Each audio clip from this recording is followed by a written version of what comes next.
O Palácio do Itamaraty recebeu chanceleres da Guiana e também da Venezuela em meio à crise entre os dois países envolvendo o território de Essequibo. O Brasil tem mediado um acordo para esse conflito. E sobre este assunto, vamos conversar agora ao vivo com a especialista em relações internacionais com foco em América Latina, Fabiana Oliveira. Fabiana, muito boa tarde para você. Obrigada pela gentileza de nos atender. E minha primeira pergunta é para entender até a sua avaliação sobre o papel que o Brasil tem desempenhado, né, nessa crise. Na sua visão, é importante de fato o Brasil se colocar ali como um mediador ou também, por outro lado, acaba colocando o país em uma situação que consome ainda mais a energia política do governo? Olá, Soraya, boa tarde, um prazer estar aqui com vocês. De fato, né, então o Brasil tem assumido aí um protagonismo na mediação da reativação desse conflito entre a Venezuela e a Guiana, não é um conflito de agora, mas esse papel mais protagonístico do Brasil é algo um pouco novedoso. Eu acredito que seja muito importante, sim, a participação do Brasil como mediador. O Brasil é um país que é um dos poucos casos no mundo, né, de um país que tem uma fronteira grande, tem fronteira com vários de seus vizinhos, com quase todos, com exceção do Chile e do Equador, e não tem problemas, não tem litígios fronteiriços com ninguém. Então isso nos dá também uma capacidade muito grande de atuar como mediador. E não interessa ao Brasil, naturalmente, a diplomacia brasileira, a escalada desse conflito ou a participação de atores extra-regionais, que foi algo que a gente meio que viu se desenhando ali no finalzinho do ano passado, né, quando o Reino Unido enviou um navio militar para as águas guianenses e quando o presidente da Guiana também anunciou a possibilidade, né, de que eventualmente se instalasse uma base militar dos Estados Unidos dentro do seu território. Então, ao Brasil não interessa a participação de atores extra-regionais nesse conflito e para garantir que isso não aconteça, então a gente precisa assumir essa postura de mediador.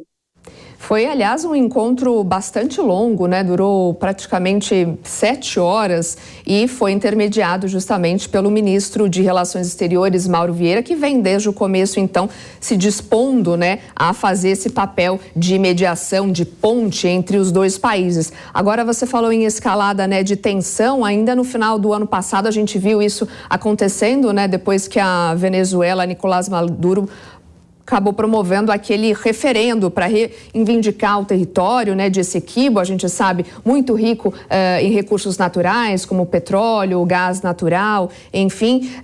A Venezuela, ela tem realmente direito a essa região de Essequibo? Queria que você trouxesse um pouco esse histórico.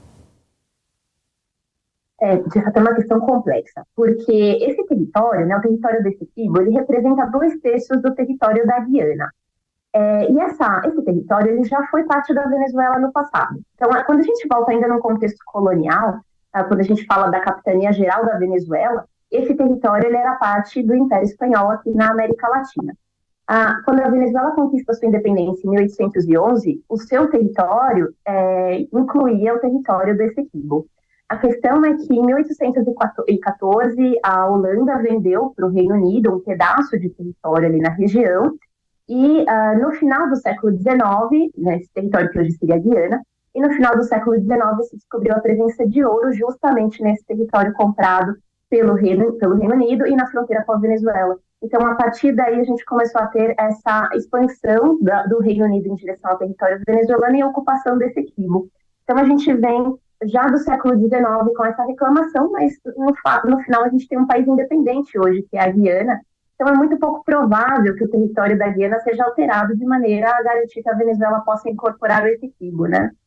Agora, aquela ameaça, né, de um ataque, de uma incursão, seja por terra, por mar, isso ainda segue afastada? De fato, no final dessa reunião, inclusive, os dois lados ali acabaram dizendo que vão continuar tentando estabelecer um diálogo, né, para evitar qualquer tipo de confronto, de guerrilha, enfim.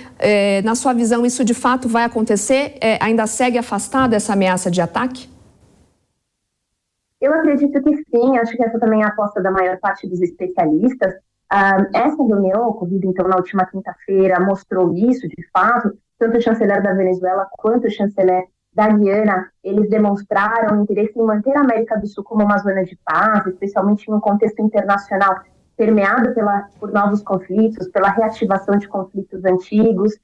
Então, eu acredito, pelo menos os governos têm mostrado, né, interesse nessa direção, de que a gente vai ter um encaminhamento de uma resolução diplomática, né?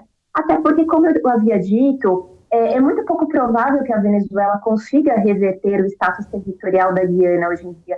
Ela não conta para isso nem mesmo com o apoio dos seus vizinhos, né? Então, o Mercosul, na ocasião da escalada, né, do discurso do governo Nicolás Maduro, o Mercosul publicou uma nota bastante dura defendendo a integridade territorial da Guiana, né? E a gente ainda tem, como eu havia dito, esses atores extra-regionais que prontamente se apresentaram como aliados, como solidários à Guiana. Então, é muito pouco provável que a Venezuela possa efetivamente levar esse conflito para a via militar. Então, pouco me parece que ela efetivamente o deseje, apesar de a gente ter assistido no final do ano passado a mobilização de tropas militares para a zona de fronteira e tudo mais. O mais provável é que a gente tenha a continuidade da mediação, do processo diplomático para resolver o problema.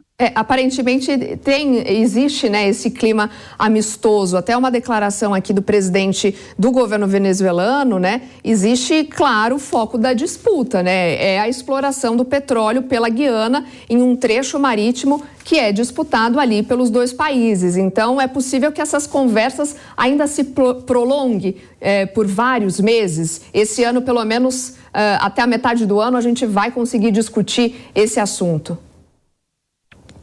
Certamente, porque, como eu tinha dito, é uma questão bastante antiga, de tempos em tempos esse tema ele é reativado, foi reativado com mais intensidade a partir de 2015, por causa da descoberta desses poços de petróleo que você havia citado, mas agora ele voltou a ganhar assim, uma certa importância na Venezuela por causa de um cenário eleitoral que se aproxima, né? Existe a expectativa de que nós tenhamos eleições nacionais na Venezuela no segundo semestre, então provavelmente a gente vai continuar falando de Essequibo por mais alguns meses, e o mais provável é que o tema depois ele volte a perder um pouco de força, até que eventualmente, por outras razões, ele entre novamente na agenda dos dois países, mas é pelo menos assim que tem acontecido no último século. Com certeza, foi o que, até como eles falaram aqui, foi um passo a mais nesse diálogo diplomático, né? Foi um bom começo, com essa frase curta até o chanceler da Guiana acabou classificando esse encontro que durou aí 7 horas.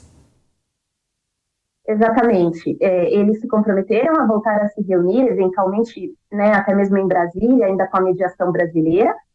Então, é a continuidade de, né, esforços de alto nível para que se possa resolver o problema. No final do ano passado, a gente teve também uma reunião entre os chefes de Estado. Então, o presidente da Venezuela e o presidente da Guiana, eles haviam se reunido em 14 de dezembro em São Vicente de Granadinas, né? Então, a gente tem visto realmente aí que é do interesse dos dois países evitar uma escalada militar. E eu volto a dizer, o mais importante, a chancelaria venezuelana destacou muito isso, evitar a participação de atores extra-regionais que eventualmente tenham aí outros interesses, né, que seriam interesses diversos, e que poderiam desequilibrar, inclusive, a disputa, né? E até que essa conversa seja encarada como positiva para os dois lados, né? É bom que ela, de fato, se prolongue para até pegar, por exemplo, o período de eleições, ou coisa parecida, né? Certamente, porque é uma questão que não faz tão dividido como é a Venezuela hoje, com um governo tão impopular. É uma questão que mobiliza um pouco o eleitorado, ainda que nem tanto, né, quanto talvez o governo tivesse gostado, mas mobiliza uma parcela do eleitorado, enquanto que na Guiana deixa a população também numa expectativa, especialmente na região do Essequibo, porque ali a gente está falando de uma população que está acostumada a conviver com os venezuelanos. Muita gente que habita o Essequibo, no passado, já havia migrado para a Venezuela em algum momento, porque a Guiana era até outro dia um dos países mais pobres da América do Sul, enquanto a Venezuela era justamente o contrário, né? Uma economia bastante próspera para os padrões latino-americanos. Então, é uma questão que mexe também com as paixões da população dos dois lados, e a população fica apreensiva, inclusive quando se fala sobre a possibilidade de uma escalada militar, né? Sem dúvida. Aí a população se envolve de outro nível, né? Exatamente. Conversamos, portanto, com Fabiana Oliveira, especialista em relações internacionais com foco em América Latina. Fabiana, muito obrigada pela sua disponibilidade, por conversar com a gente. Se a gente pudesse, a gente ficaria aqui até o final do dia, né, debatendo tanta história envolvida nessa crise, enfim, que envolvem aí dois países. O Brasil também acaba se envolvendo, enfim, uma questão global que envolve muitas coisas. Mais uma vez, muito obrigada. Até uma próxima oportunidade. Eu que agradeço, Soraya. Muito obrigada. Até a próxima. Até.